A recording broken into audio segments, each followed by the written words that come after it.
I was always interested in video games, not just playing them, but talking about them. In a world where people are getting laid off from every website imaginable, I want to make sure that we are running a company intelligently. We essentially were like, we're going to get famous. I'm Naomi, and this is Gameret's Character Select, the show where I sit down with the most talented voices in gaming. Content creator and co-founder of Kinda Funny, Tim Gettys, joins us to talk about his incredible journey in the games industry, his first gaming memories, his time working at IGN, and then moving on to building and growing his own media house. And now his biggest project of all, Fatherhood. Let's get into it. Hey Tim, how's it going? It's going really, really well, especially now that I get to hang out with you. It's been way too long. I do want to get ahead of it because the comments will call me a lobster. I just had a baby. We've been out walking in the stroller all the time. I'm very sunburned, especially on my forehead. So I'm sorry for my appearance, but I'm excited to talk to you today, Naomi. Or should we call you Gnomes? You could call me Gnomes this whole interview. I would love that. Because I mean, that's kind of what we called you back in the day at IGN. Like that's right. It's just so wild because we worked together for 5 years. Oh my gosh. Over 10 years ago at this point. It was a while ago. Wild times. It was 5 years. And we were like the babies of IGN at the time. Like we were brand new. And funny you should mention Gnomes too, because as a joke around my house, I have all these little gnomes that are hidden throughout my house. I love it. And like people who come over and like if they spot them, I'm like, that's because of my nickname. That's great. That's so good. Yeah. But to get into we work together and we have this long history of knowing each other in the industry. But I want to kind of take it back because I don't even know if in the 5 years I ever asked you, like, how did you even find out that gaming was the thing you were going to be into? Like, and you know, what was your childhood like questions like that. So this is why I love doing these kind of interviews, because I get to talk to people and really get to know like kind of their history. Yeah, I mean, well, I played games my entire life, and you know, me and my friend Kevin, who I grew up with, we were really lucky that we were born in 1989 and 1990, which meant that we got to go to garage sales and get NES and like 25 games for like $20. Like we got to grow up with just too much games to play. Like it's wild to me that the first video game I actually owned was Super Mario All-Stars plus World on the Super Nintendo. That meant that I got Super Mario 1, 2, 3, World, 2, Japan, like all together. So my first game was all of the best Marios ever. Like that was like such a unfair starting place. Right. But yeah, I was obsessed since day one, and that kind of never went away. Yeah, you got into gaming because you saw friends were playing, or was it more like a thing where your parents bought you a console? Like how did that whole journey start? It was more playing at friends' house. I grew up not that well off, so it definitely was a lot of going to friends' houses, playing games, and then I eventually got my Super Nintendo way late. Like it came out in 91, I think. I didn't get mine until like 96. I got mine after the N64 had already been out, but that was totally okay because I had a lot of friends to go play with, and I don't know where I first heard about it, but I was just always very into it because my parents, I don't have any older siblings. My parents definitely didn't know anything about games, but you know, being a kid in the 90s, I think it kind of just was something you couldn't really get away from, you know, the Nintendo versus Sega, like all of that. Like I was so in, and I loved that I didn't have to pick a side because I loved Mario, I loved Sonic. When my boy Pikachu came around, I was all about that. Like, you know, it was a good time. It was a good time. Yeah. And I agree, like the era of like the analog versions of gaming, like you would go to garage sales and likely you'd find something there. Yeah. So it was a good time and definitely having friends. Like, I don't think I would have ever known what gaming was if it had not been for them. Cause like you, my parents didn't know anything about it. Yeah. And I think that something that I found very interesting in myself when I like reflect back on my life is I was always interested in video games, not just playing them, but talking about them and reading about them and thinking about them. So I was almost equally obsessed with video game magazines as I was video games. So the games media side of things, like the Nintendo Powers and Electronic Gaming Monthly, like learning about the new games that were coming out or reading reviews of video games and all of that, like that was always something that I was just as interested in as playing the games. And I I always, to this day, I have it. It's one of my prized possessions. The 100th issue of Electronic Gaming Monthly from, I think it was November 98, was their top 100 games of all time list. Wow. But it's funny to think about now because so much has happened. So many amazing games have happened post 1998. But being a little kid, I think I was like 8 at the time, that's how I learned about the history of games. Like, that's how I learned about Final Fantasy. That's how I learned about so many incredible franchises, that Castlevania, like things I would have never known about. But reading that top 100 list kind of allowed me to understand where games came from and where they were going. And I don't know, it just was something that I really treasure is that type of work. And it's funny to look at like what I do now and what we do, you know. It's like very much like the following that line down the path. If I was so interested in games media, and games media has definitely changed, but what we do now is just the new form of video game magazines. Totally is. So you were attracted to like the information side as well as just playing them. But how did you navigate that in school? Because I remember, because we grew up around the same, like I was born 88. Yeah. So like we grew up at a time when nothing was being talked about regarding games in school ever. So how did you navigate that? I guess because you were so interested in this, did it translate to your schoolwork? Like, how did you navigate that? Not directly to schoolwork. I mean, I do think in a very roundabout ways, like when Pokemon came out, it became my entire life, still kind of is to this day, as I'm approaching 40, but it's fine. I remember playing Pokemon for the first time, and it really kind of motivated me to want to read.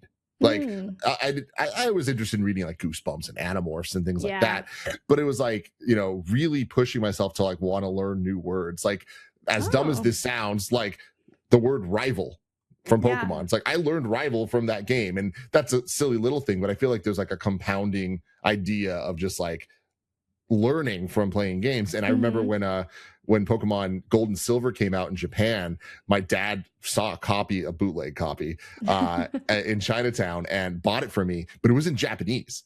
And like I beat that entire game when I was 9 in Japanese. Wow. And it required me to be so resourceful of like going to GameFAQs.com and like printing out like walkthroughs and trying to like understand what the characters would translate to. Like there was like an ingenuity and like a level of thought that video games kind of pull out of you in a very interesting way. But in terms of like actually learning about games like in school, like that didn't really happen. But simultaneously for me, I was always incredibly interested in video production. Okay. And you know, I was a kid that grew up with the camcorder glued to my hand. My dad was the same way. Like my entire childhood, me and my brother, it's all on camera because my dad would walk around with one of those giant video cameras documenting everything.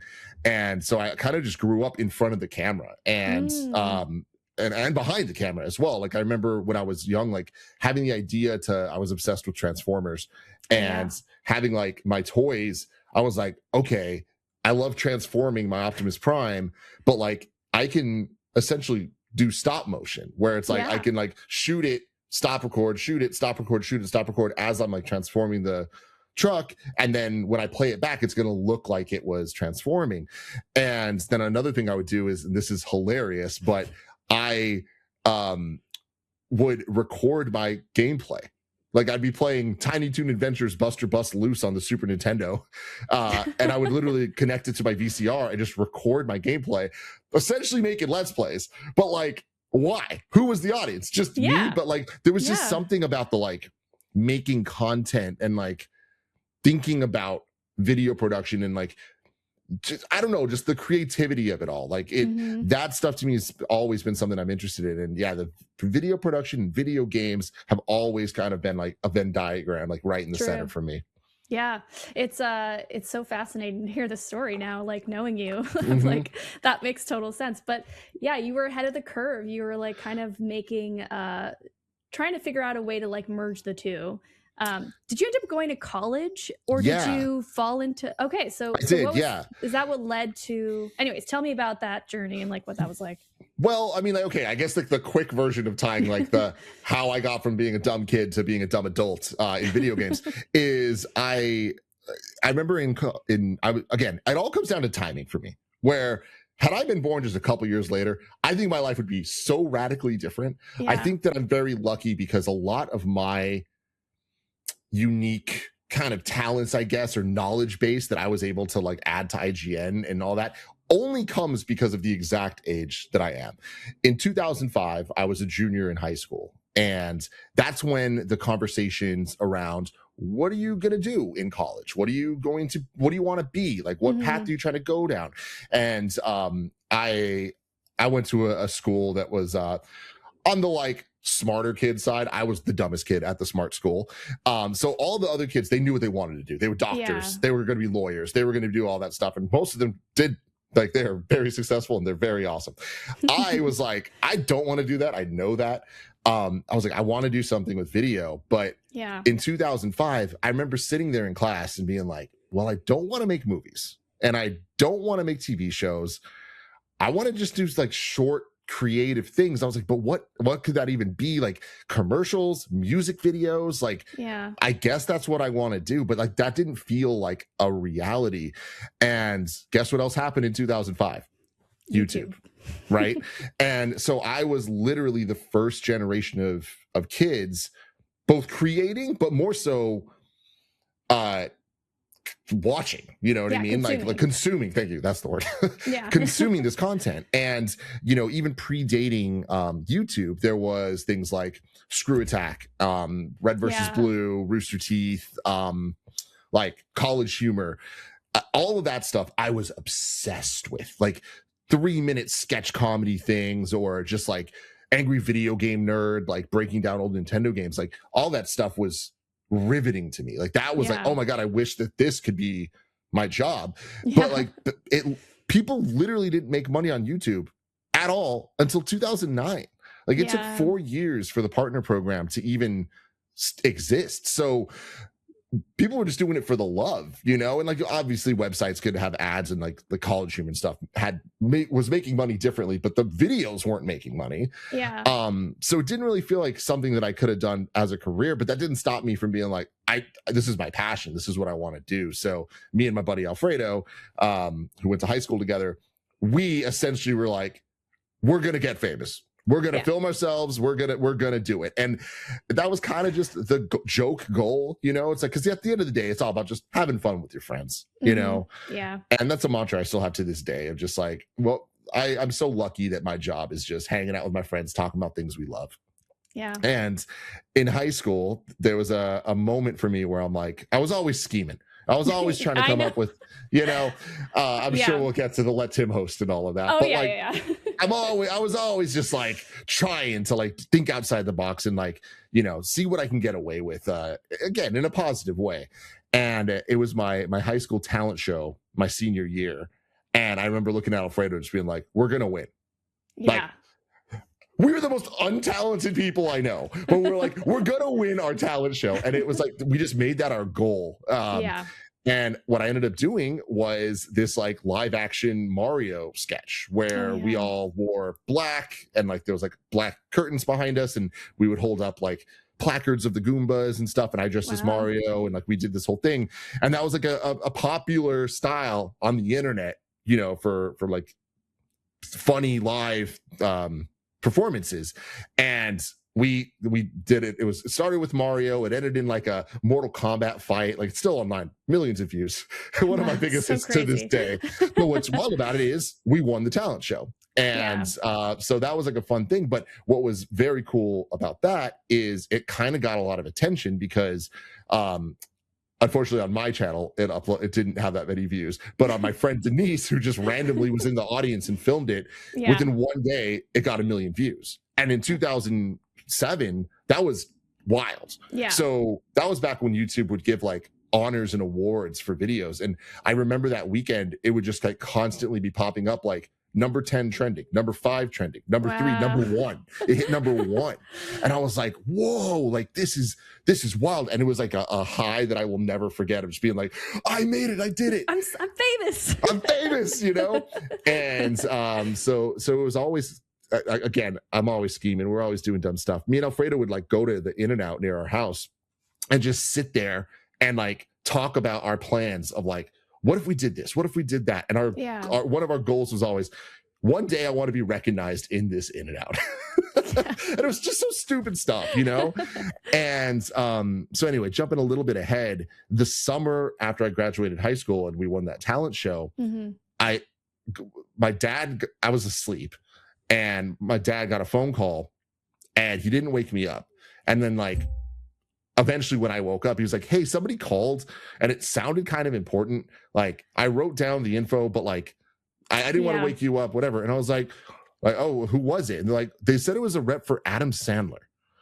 And I was like, excuse you? Like, wait, hold on. Like my dad didn't know who Adam Sandler was. And I was like, oh my God. I was like, wait, did they leave any more info? And I thought I was being pranked. I didn't know what was going on. I ended up calling the number back, and Adam Sandler was reviving an old 70s game show called The Gong Show on Comedy Central.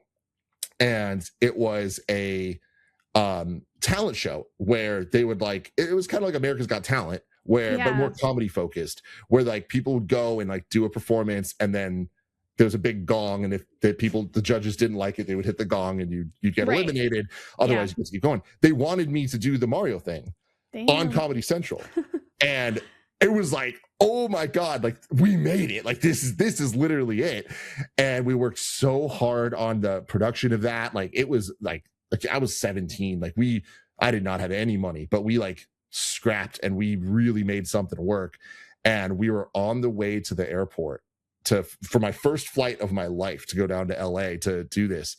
And Nintendo sent a cease and desist. No.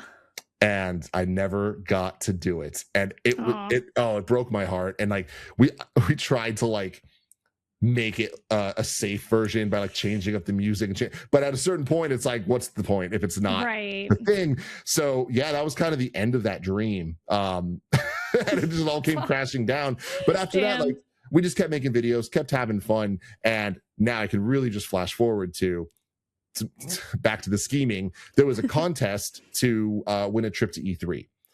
And there was 3 winners. And I told Alfredo, I looked him in the eye and I'm like, dude, I said we're going to win a talent show, and we did. We're going to win this trip to E3. And not only that, we're going to win 2 out of 3 of the trips to E3. So both of us get to go.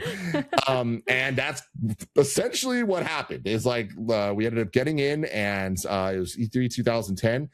I'm sure there's people listening to this show that don't know what E3 is, but E3 was this magical week in video games where all the new games would be announced, and it was like mythical to us growing up, reading into magazines and whatever. And Naomi, you and I are lucky enough to have been to many, many, many together. But my first one was 2010, and I had one goal: is get a job.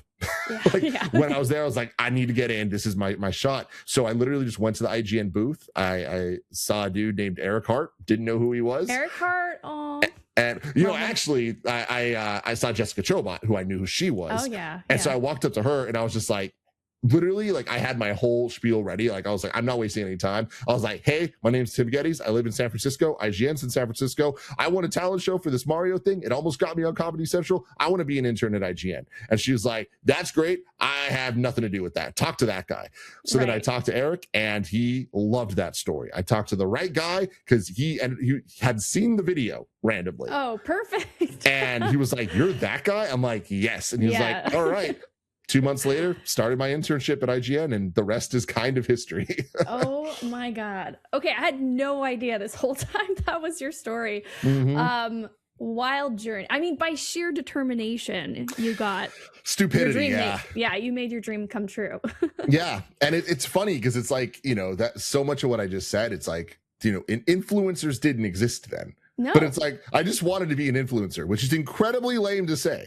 And it was incredibly lame then too. Well, not for this new generation of kids, apparently. Oh, like, I know. They're all about that. But I'm sure. But yeah, but it is funny where it's like I was that guy to my friends. Like I was the dude that was like just always doing something. Like my MySpace, I would put out dumb comedy songs and stuff, and it would just like they'd blow up weirdly. Like 20,000 views, which for a high school kid, it was like, what are you doing? I mean, one of the most infamous Tim and Alfredo stories is it was like 3 weeks into high school. So we were freshmen, dumb little kids. And we literally just put a table down in the middle of the hall. and just started signing autographs. We did a photo shoot of the two of us, and then we printed out a bunch of pictures, and we just started autographing and signing people. And guess what? A line formed. Yeah. Because people are stupid. They were like, oh my God, who's this person? They must be important. Yeah. And then here we are. I mean, that's incredible. I mean, I've always gotten that sense from you that was like, it's just a part of who you are. And honestly, that is kind of what works these days. Like, you kind of have to take risks and do things that are out of what other people are doing, like out of the ordinary, you know? Yeah. And you did that. I did, and it's wild to look back on, and I'm very happy it all worked out, because I if it didn't, I would have just looked like an asshole. I don't think in this. I think you were, like you said, you were born in the exact perfect time for this. Yeah. Okay, so let's quickly go over what Let Tim Host is, because you mentioned it. So. Yeah, I mean, so I was a producer on the Daily Fix. Like, when I first started as an intern, I was super low end, just like helping out, assisting everybody on the video team at IGN. And then eventually, as I started to kind of like find my space at the company, as the video team kind of expanded, because it was very small. Like, when I started at IGN, the video team was 8 people. Yeah, I was 2011, so I was like maybe maybe a year or less than a year after you. Yeah. And you. I mean, I remember doing I was filming the auditions of all of the potential hosts. Yeah, so you were there when I got flown out and like got to be in person and all that. Yeah. So I remember like all of that. I remember clearly. But even before that, I produced the Daily Fix when Jessica Chobot was hosting. That's right. And so I did that for a while. And then, when you came on, I was producing as well. And then I started doing some other shows that, like, God, this is such a history lesson for some people, but YouTube dumped a lot of money into a bunch of bigger creators, including IGN. So we got to start a YouTube channel called Start. That had a lot of higher budgets, bigger, more fun productions, like Up at Noon with Greg Miller, Cheap Cool Crazy with Naomi Kyle, and just a bunch of other things. So my attention kind of went more there, but I was still helping produce the Fix every day. Yeah. And you were hosting it, obviously, and there was in me scheming and doing all that stuff. There'd always be like the cold open where we get to do like a little bit or something. Yeah. And I would always just try to sneak in, like, I'm going to be on camera. I'm going to do like do a dumb bit or whatever. You're part of the skit or something. Yeah, exactly. And like the behind the camera gets in front of the camera, and I just kept pushing the envelope, and eventually I just started sneaking in messages like, I'd have a clipboard, but on the back of the clipboard, it said, Let Tim Host. And I was like campaigning to like host the show. But I also was like playing a character. Like, it wasn't like, I mean, I wanted to host things, but like, I wasn't really trying to host the Daily Fix. It was more like a joke or a gag. Yeah, exactly. And I got to play an even stupider version of myself, you know, where I was just like this clueless dude that's like, always almost pulling it off, and then at the last second it doesn't work. So for years we had that going on, and we did so many dumb fun things, and like there was so many like weird sponsored opportunities where like Assassin's Creed wants us to dress like pirates and like things like that. So we had a lot of fun with that, and then I never hosted the Fix at my time at IGN, not a single time. So I was wondering about that, because I did leave at one point. So I guess at that point you were already gone at that point. Yeah, I left before you did, but I never hosted the Fix while I was there. Then when I left, they had me come back and host once. And it was like, is this really all it took, to quit this job to get what I want? To quit to get it, yeah. Okay, so tell me about the craziness that was when you guys were like, we're all leaving and we're going to start Kind of Funny.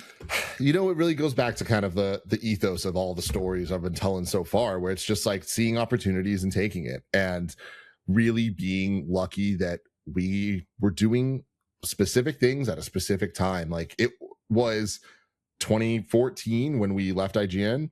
2015 January is when we started officially Kind of Funny. We had been doing podcasts on the Game Over Greggy channel for years at that point, leading into reviews. it. But there was a name for it, Oreo Oration, and like a ton of other stuff. And we had the Game Over Greggy show, which was our main podcast. But I mean, we were doing that since 2012, like for years before we ended up actually leaving IGN.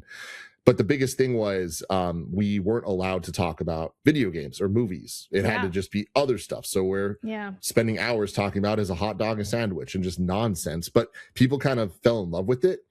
And then when we left IGN, then it's like all of a sudden, hey, we like these dumb guys talking about dumb stuff, but we really want to see them talk about video games and movies. So it was kind of like set up to succeed back then. And back then there was still a novelty to like a group of people doing a thing. Like now it's just like a dime a dozen. But on top of that, there was the Patreon side. So we went to VidCon, which back then was a really big deal and actually kind of like an important YouTube kind of event where all the creators would get together. And I remember we went together for the first time in whatever year that was, 2011, I think, alongside all of the funding that YouTube gave us.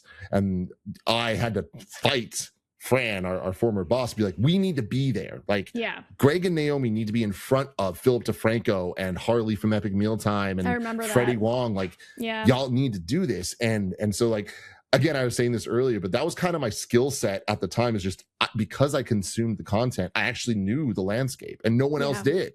Like, that was just my secret. And so that, again, me scheming, it's like there was no real reason for me to go to VidCon, except I knew everybody. So I got to be like, hey, Naomi, go talk to them. Or like, hey, you should do this, whatever. And it's like, that got me the trip to VidCon. Having said that, when we were at VidCon, as we were leaving, one of the founders of Patreon saw Greg Miller and was like, oh my God, Greg from IGN, I love you. And it was like, who are you? He's like, oh, I have this company called Patreon. I had known what Patreon was because I consumed content, and Corridor Digital had started the Patreon. And I was like, oh, this is interesting. Like, it's like a crowdfunding, but it's ongoing. And it's more of like a paid subscription service. And my light bulbs just started going crazy. And I'm like, I immediately grabbed Greg. I'm like, we know the founder of this company. We need to have a meeting with them. We need to do this. We have to do this. And then it just kind of snowballed from there, where we had the product. We made our podcast every week. And I was like, we could turn this into a business. Like, we can make money from this. And we did. And we were the first group in history to start a business, a group business on Patreon. And now that's kind of the standard. But we were the first people to do it. And I think that gave us a lot of notoriety and a lot of eyes that we wouldn't have had otherwise. And again, perfect time, perfect place. It all just worked out. And it all happened at a time when I think we all had done everything at IGN that we could. Right. Yeah. You've been there, done that. You've used that company in a way, not used it, that's like a bad word for it, but you were able to leverage that into the careers that you guys have now and like start your own business. And it's kind of a thing where I know it's talked about sometimes in other spaces, like, you know, media, like just news media in general, but companies that don't lift their own talent, like they want to make sure that their talent is just about the brand that they're a part of and not so much their own individual brand. And I think you guys helped like break that out to show like, hey, you know, we can still make sure that we're a part of the space, but now we're going to do it on our own, in our own space and kind of with our own rules. And it kind of leaves media houses behind a little bit, you know, and I don't know if that's something that you guys thought about at the time, but it's good to talk about at this moment in time, especially when media houses are like struggling a lot. I know. You know? Yeah, I mean, there's a lot to talk about there. What I will say is, obviously, when we left our amazing jobs at IGN, like, we were all so happy there and we loved it there. Like, I loved it. I stayed almost 7 years. Yeah, to the very, very end. So yeah, I was there full-time 5 years. There was a little more time with internships and stuff, but you know, Nick had been there over 10 years. Greg had been there almost 10 years. Like, it was like a long time, and they also shaped what that company was in a lot of ways. I think that when we left, obviously there was a lot of animosity from some people. Like, most people, like our friends, we were all cool with it. They supported us. We support them. Like, it was all good. There were some bad apples at IGN. There were a handful of people that I didn't like then. I don't like now. Don't need to talk about them. Don't need to name names. It doesn't matter. But like, they caused problems for us. And so, you know, there was kind of some friction in the early days. That's kind of natural for how breakups go, right? Yeah. But I never wanted to get involved in all that nonsense, and I tried to just stay positive about it all. But I something I think about a lot is from that moment of us leaving, I think it was the best thing that could have happened to IGN in the long run, because it allowed so many new people to step up into these positions that were kind of just locked for so long. Yeah, and on true. top of that, us leaving put the fear of God in the management at IGN for what you're saying of just like hey, we want to lock you in. You have to only do this. You can only talk about that and like whatever. I mean, essentially the only people that were like allowed on camera to host things were you, Damon, and Greg. Yeah, and like Altano could like kind of sneak on every once in a while, but like it was very, very like locked down, like and rigid. There was a structure, like a tier structure that and upheld. Or they upheld. Yes, exactly. And some of that was good, like when you hire a host, you should use that host to host things. That makes sense.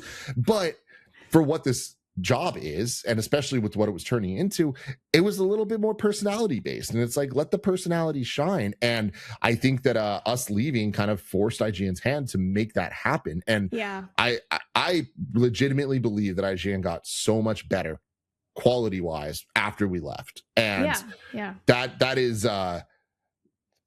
something that I don't think gets talked about enough, is that like they really locked in, and I am very impressed to this day with what they put out and the level of quality that they put out and the level of personality that it has.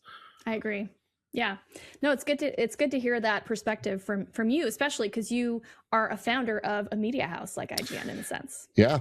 I mean, it's funny to think about it that way, but like it's true. And again, it's like so sad to be here in 2026 and Rooster Teeth doesn't exist, Screw Attack doesn't exist, College Humor doesn't exist. Like all these things I named are gone. And there are success stories. College Humor miraculously turned into Dropout, and Dropout is like the greatest thing of all time for the media space. But it's like you look at a lot of those things, like I can't believe Rooster Teeth's gone. Rooster Teeth was my life, like in so many ways. And it's insane to me that it's just actually gone. I know why it's gone though. And it's like, I'll never forget leaving IGN and having a meeting with the boys and being like, hey, we need to have a real talk of what our dreams and goals are and what our non-starters are if we're going to do this together. Cause we're about to quit dream jobs for this new thing. Like we better be all in. And one of my things was, I was like, I don't want to blow up too much. Like we know what we are, and I want us to be that thing. And I don't ever want our company to be even 20 people. Like, because the moment when I've seen it so many times, the moment you pass 20, then it's 60, then it's 300 without you even thinking. And then all of a sudden there's layoffs and the heart's gone. It's inevitable. It just has to happen.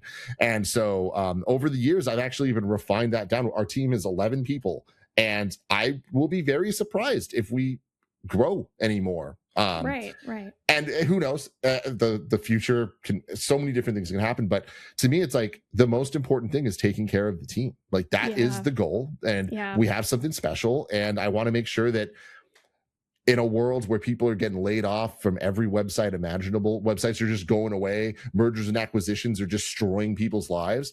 Like I want to make sure that we are running a company intelligently.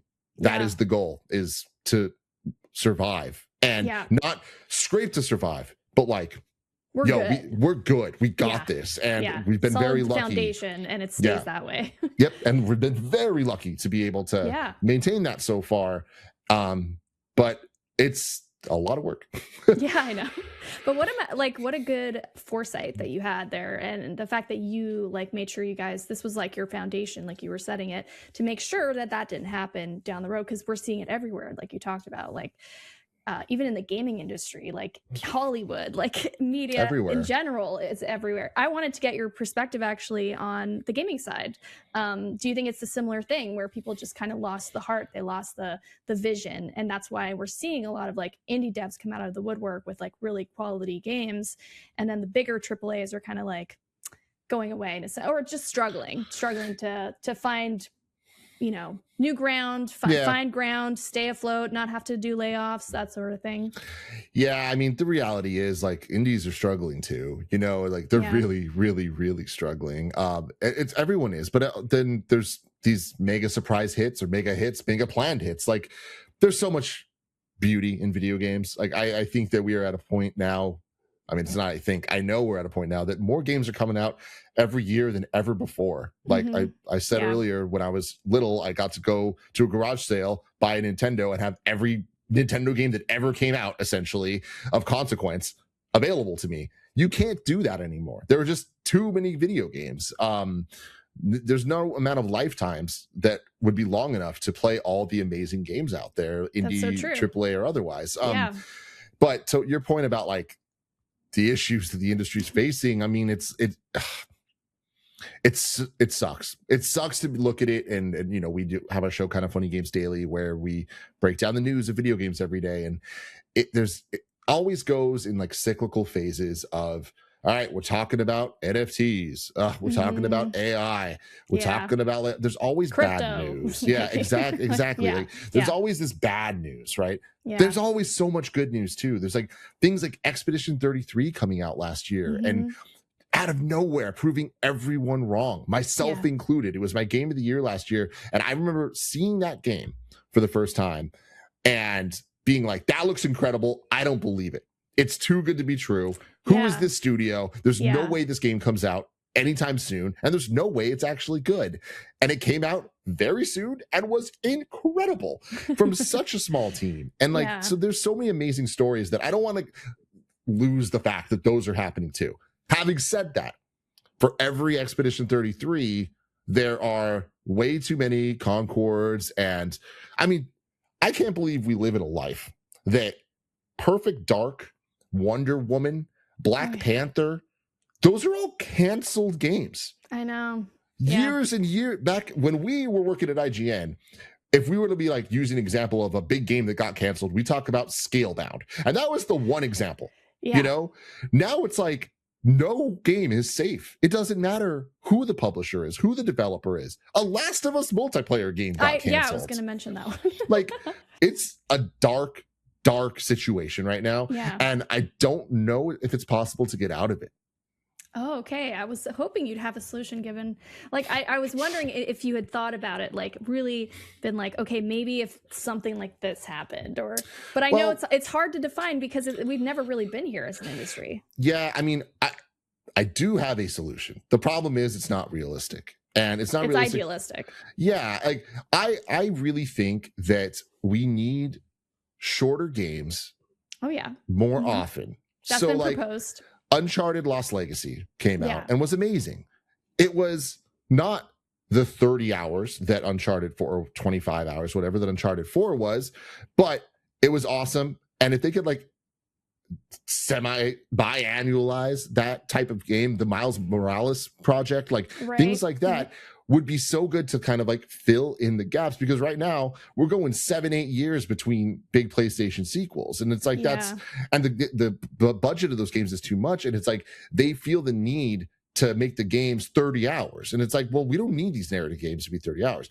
The problem with what I just said though is they've taught their audience that the value of $70 games is endless play, and like hundreds of hours or 100+ hours of gameplay. Let's say. It's like even like the most big budget, like intense games like Last of Us 2 need to be so much longer than Last of Us 1 was, just because that's the expectation. And the problem with that is that all exists in a world where they're creating expectations from gamers of value of games. Yeah. Simultaneously, things like Game Pass exist that are devaluing games, where they're telling you, hey, you should be able to get games for nothing. Next to nothing, yeah. and it's like that, I think that push and pull is a dangerous game that we're just... when games are being devalued, but the budgets are going up and the expectations are so much higher, the fact that Final Fantasy 16, that Square looked at that as a sales failure, it's like, oh, that was crazy. It sold millions, but it wasn't enough. Damn, that something's broken here. Yeah. I totally agree with you. Is then the solution to, okay, we're going to give you a $70 game, but it's only going to be 20 hours of gameplay. I mean, And that's buy it or don't. Like, that's the thing, right? Is that I believe that is the solution. I also believe that if they did that, the people would revolt. And so it's like that's the idealistic, realistic side of it, where I'm just like, yeah, like when the prices of the consoles are approaching $1,000, that you're then going to ask people for a $70 game that's lesser than the previous ones, and it's like we just need a reset, you know. I mean, and it's going to hurt. I think it's going to be hard for devs to adopt to that because they're going to lose money. I think it's going to be hard for the consumer. Oh, it's hard. It's not going to be easy. Yeah. No, and I mean, it's impossible. I do think it's impossible at this point because when you look at PlayStation, they just spent the last generation chasing this live service dream. Yeah. And all that's led to is misery, closed studios, closed projects, people getting laid off left and right, money not being made. And on top of that, that means the games that we are expecting aren't being made anymore. They just closed down Blue Point. I know. What are we talking about? Some of the most talented devs out there ever, the ones that were making the smaller projects, the remakes of Shadow of the Colossus and Demon's Souls, like big hits. And it's like, oh, you're gone. Why are they gone? Because they were chasing money in this place where it's lies. It's all just lies. And it just puts us in a bad spot. I'm sorry to get all riled up. No, it's all good. I mean, this is what you do, right? It's your passion. I get it. And you know, it's our industry. We of course want to see it succeed, and we want to. It was in such a nice time for so long, and like now we're having to experience this upheaval. It's pretty shocking, and it's something that we almost can't escape talking about. Yeah, and you know, I do want to, on a positive not to mention note, the inflation and everything that's going on around the world, like on top of it. Yeah. But for something a little bit positive, and it's obviously not a pure win because there's always things to criticize. But you look at Nintendo. You know, they've stayed the course. They make games. They make fun for people, and they don't chase the latest tech. They chase creativity, and that has allowed them to consistently put out quality products for decades at this point. And again, I'm not saying I am a Nintendo fan through and through, born and raised. It is my life. So I understand people might be like, oh, Tim's biased. I am, I guess. That's okay because we're talking about everything around it falling apart. And it's like, here's Nintendo actually putting out games. I mean, and not closing studios. Right. Maybe that's the solution is, you know, studios like Larian or these other smaller, I guess not so small, but the ones that have had success, maybe they should just be leading the pack now. They're the next AAA down the line, and they're the ones who are going to hopefully define, like, this is the business model that actually works. Maybe it's tailored to, or it's modeled after what Nintendo does, you know? I mean, if it was as easy as, hey, just do what Nintendo does. Just do it. I think everyone would. Just copy paste what they're doing. God. But I mean, you know, this is insulting to say copy and paste because it's not that. But like, look what happens when they do. Astrobot. Game of the year at the Game Awards. What is it? It's childlike wonder. That game is a masterpiece. So smart. Fun. And it was a non-full price title. It took a handful of years to make instead of almost a decade. And they put out free DLC. That was wonderful. It's like making everyone happy. Oh, it's just it's insane. That was my game of the year that year. Yeah, me too. So great. So great. All right, let's talk more positive stuff because you obviously are a man of vision and you like having goals. But you're on a new journey now. You're a dad, which I think is really cool. Yeah. So tell me about that and what that's changed for you, like professionally and personally. I mean, Naomi, first off, how crazy is it that I'm a dad? I mean, I'm not even a mom yet. So it's like, crazy to think about. No, it's just wild. I mean, like I met you when we were like 22 or something. You know what I mean? Like it's nuts to be here. You're at that stage now. I am. The threshold. It's wild, man. But yeah, I had a little baby, Samira. I love her so much. She's 3 months old, and this right now is my final week of paternity leave. So I'm thank you again for being on the show during that that time. But yeah, you're going back to work soon. Yeah, I've been itching to get a mic in front of me, so this is good. It's a little precursor to next week, the chaos that will ensue at the Kind of Funny Studios. But yeah, and it's wonderful. It's everything everyone ever says about having a kid, where it's just like, whoa.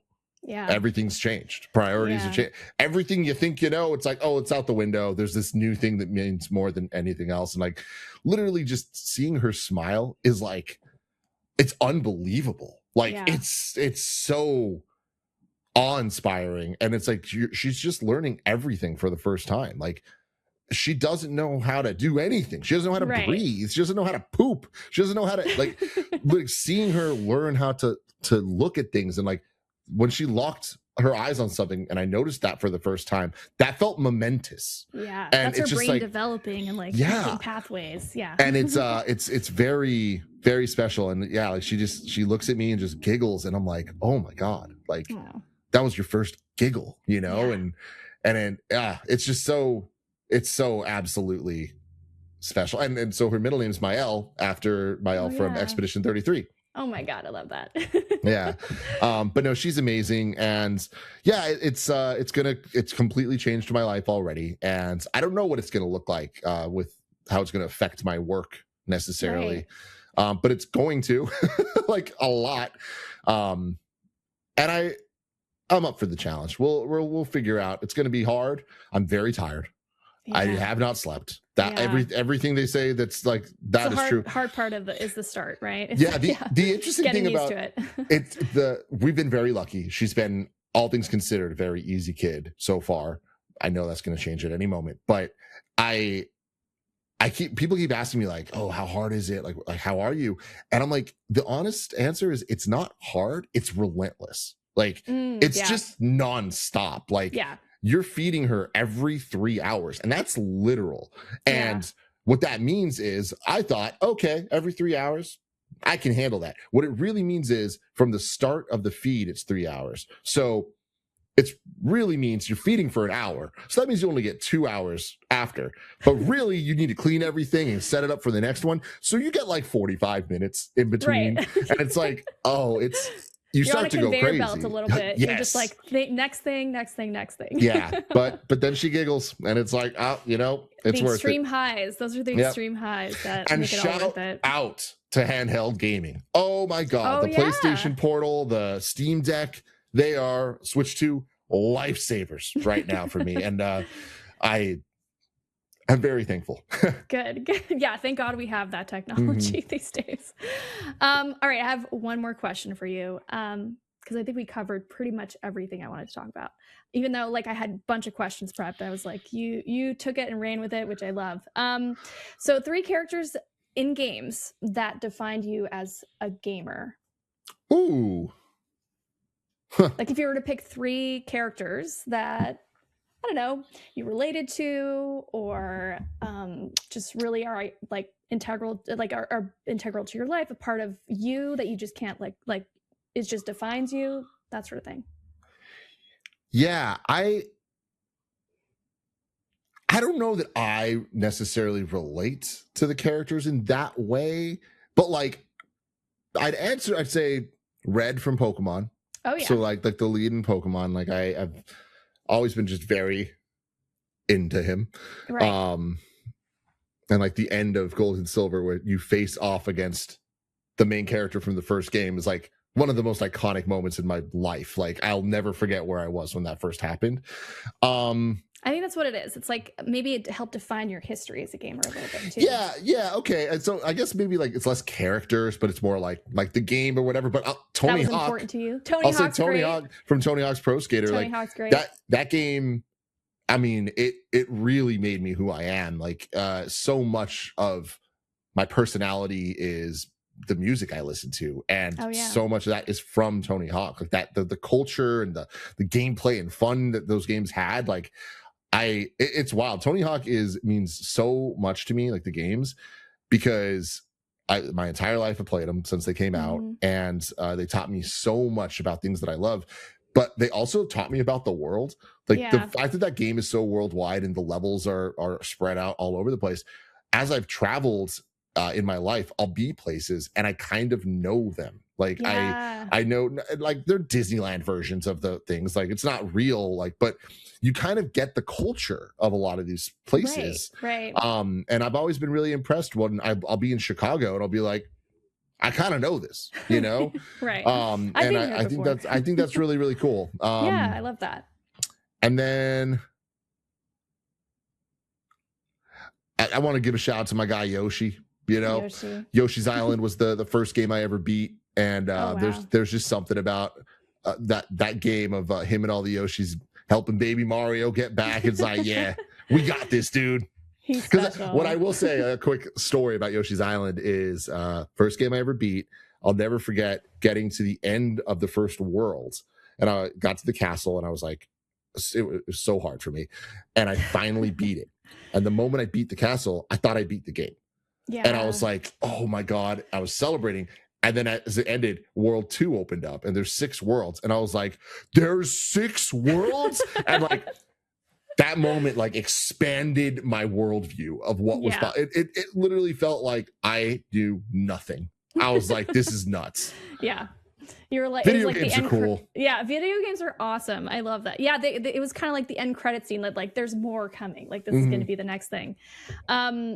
I love video games. I think they're awesome, and obviously I could talk forever about them. Especially we could talk forever about career stuff. We could talk forever about our history, future goals, all that good stuff. But yeah, it's been so great catching up with you, Tim. Yeah. I really think I'm just so proud of you, honestly. Thank you. I think it's really I'm proud cool of you too. Oh, thank you. It's really cool to see everything that you've been doing. Like it's very, very inspiring, very awesome. And again, it's like I know that people listening might not fully know the history of all this stuff, but like we grew up together in our careers, and like it was very, very cool. We are from a very important, special class of IGN that I look back at those times very, very fondly. Me too. Yeah, I get verklempt thinking about it too. Like even thinking like that building that we were in, that is no longer there. It's gone. I mean, the building's still there, but IGN's not there anymore. It's not there. And it's hard, but it's also like we were part of such a special moment. I talked about this with Gavin at Rooster Teeth, and he said, yeah, during that time, like we were just all hanging out and making fun stuff and having a blast doing it. And it was this very like special moment in time that I'll just never forget. Yeah, and I'm very lucky that we had that at Kind of Funny. Like me and Greg often. Yeah, you got a second wind of it. But like we're the old guys now. But it's like it's so funny where it's like, you know, Greg and I will sit in the conference room and like look out at the studio and see the rest of the team like just having that fun that we had and like creating and just vibing with each other, and the chemistry. It's like it makes us emotional. Like we're just whoa, you built that. This is crazy. It's happening, and I still get to be a part of it. Like it's so cool. But yeah, thank you so much for having me. This has been a lot of fun. So fun. I'll obviously have you back on a podcast at some point in the future for sure. And good luck your first day back. Thank you. Thank you very much. It's going to be an adjustment, I'm sure, having to manage the two. But I wish you the best of luck. Thank you. You're going to crush it. Later. Thank you for watching. If you're interested in more, we've got episodes with more incredible guests right here on our brand new channel. So make sure to tune in and hit that subscribe button while you're at it. See you next week.